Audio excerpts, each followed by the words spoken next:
So what would you say is the key philosophy of Buddhist, key teaching Yeah. of Buddha? So every Buddhist believes in reincarnation. That means that your life today, when you pass away, you're not just going to heaven. You're going to reincarnate as another living organism, and then in your next life. And that's based off of your karma. That's based off of how you live your life currently. So if you live a life in what Buddhists believe is, if you live a life in, I guess, an evil life, you'll come back as an animal that's less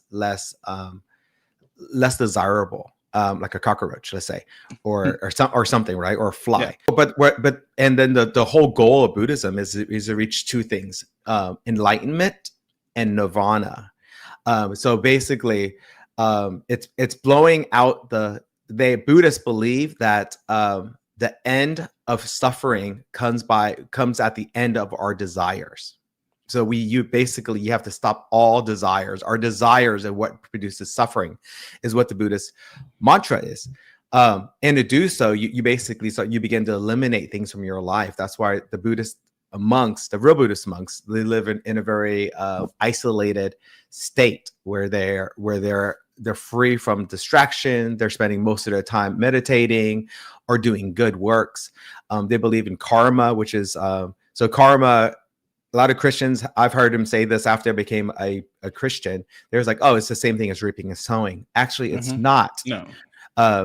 So in Christianity, you reap what you sow. In karma, if you sow evil, if you sow evil, you have to sow a certain amount of good, typically double, triple, quadruple the amount of good, to try to erase that evil with no guarantee. So the beauty of reaping and sowing in the Bible, in grace, the grace message of Jesus Christ in the Bible is we're reaping something we didn't sow. Like Jesus came and died for us.